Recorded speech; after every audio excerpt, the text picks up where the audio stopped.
Very good morning all of you students. हम interface को discuss कर रहे थे और फंडामेंटल्स ऑफ इंटरफेस कि इंटरफेस क्या होता है, जो हमने डिस्कस किया कि interface like a class and it can declare only abstract methods and final variables. उसके सिंटैक्स को भी डिक्लेयर किया था।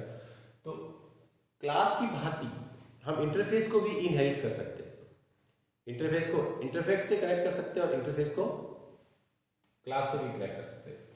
तो अगर हम एक पॉइंट डिस्कस करते हैं, एक्सटेंडिंग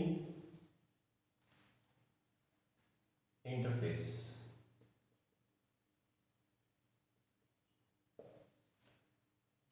अगर हम इंटरफेस को इंटरफेस से कनेक्ट कर रहे हैं या इंटरफेस को इंटरफेस से इनहेरिट कर रहे हैं तो वो कहलाएगा एक्सटेंडिंग इंटरफेस। तो सपोज हमारा एक इंटरफेस है, इंटरफेस A1 और इसकी बॉडी है। सिंटैक्स है ये, आप लिख लेना।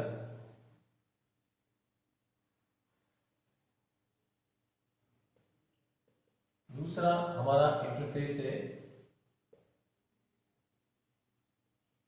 A2। अब हम ये चाहते हैं कि A2 को A1 से इनहेरिट करना है या लिंक करना है, तो फिर कीवर्ड कौन सा लगेगा?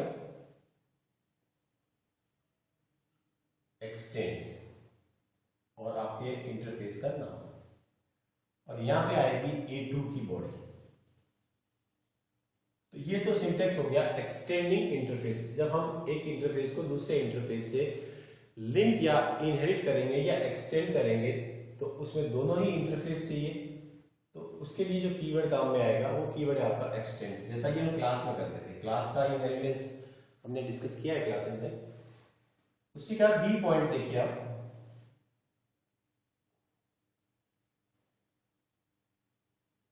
Implementing interface.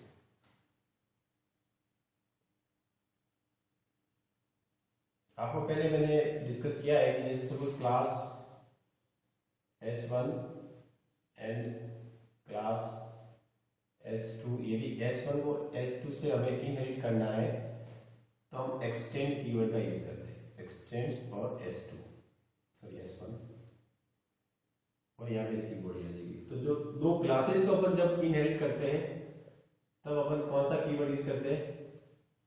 एक्सटेंड्स। जब दो इंटरफेस को अपन लिंक कर रहे हैं तब कौन सा कीवर्ड काम में ले रहे हैं? एक्सटेंड्स। तो इंप्लीमेंटिंग में क्या होगा? इंप्लीमेंटिंग के अंदर एक क्लास और एक इंटरफेस होगा। सपोज हमने एक इंटरफेस बनाया, सिंटैक्स सारा लिख लेना आप, इंटरफेस X1 और यहां पर इसकी बॉडी है। अब हम एक क्लास बना रहे हैं, क्लास S1। अब इस क्लास के साथ इस इंटरफेस को क्या करना है? इनहेरिट करना है या लिंक करना है। ध्यान रखना, अब हमारे पास एक्सटेंड कीवर्ड नहीं, अब हमारे पास काम में आएगा इंप्लीमेंट्स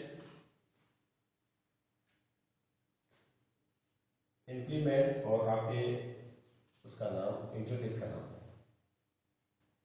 तो इस तरीके से हम जो सिंटैक्स बनाएंगे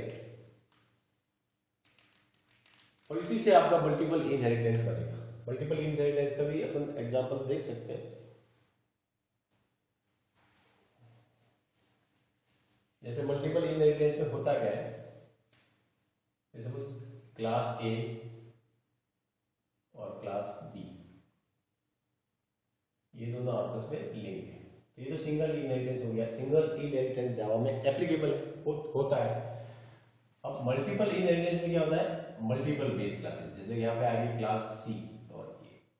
तो ये जावा में नहीं होता है। जावा में मल्टीपल बेस क्लासेस को हम डिफाइन नहीं कर सकते। तो जहां पर हम मल्टीपल बेस क्लास को डिफाइन नहीं कर सकते उसकी जगह अपन क्या रख लेंगे? इंटरफेस। क्या बना देंगे? Interface I। तो अब मल्टीपल इनहेरिटेंस हो जाएगा। अब ये सही हो जाएगा। मल्टीपल इनहेरिटेंस में क्लास की जगह कुछ और रखने के लिए तो इंटरफेस बनाया गया है। तो अब इसका सिंटैक्स क्या होगा? जैसे सपोज आपने क्लास A बनाई, पहले तो क्लास A, उसका बॉडी लिखा फिर आपने इंटरफेस बना दिया, इंटरफेस आई, इसकी बॉडी, ये दोनों चीजें बन गई। अब इन दोनों को किससे जोड़ना है? क्लास बी से। तो क्लास बी एक तो ए से जुड़ रही है, यानी क्लास से क्लास जुड़ रही है, तब तो हम कीवर्ड यूज करेंगे एक्सटेंड, एक्सटेंड्स आ जाएगा, और क्लास बी आ जाएगी, कॉमा। अब बी क्लास को किससे जोड़ रहे हैं? इंटरफेस से। जब हम क्लास को इंटरफेस से जोड़ते हैं तो इंप्लीमेंट कीवर्ड काम में आता है। तो यहाँ पे आप लिख देंगे इंप्लीमेंट्स और आपका इंटरफेस का नाम आई, और यहाँ पे बॉडी आएगी क्लास बी। तो इस तरीके से ये जो सिंटैक्स है ये मल्टीपल इनहेरिटेंस को डिफाइन करता है। ये आप लिख लीजिए, नेक्स्ट क्लास में डिस्कस करेंगे।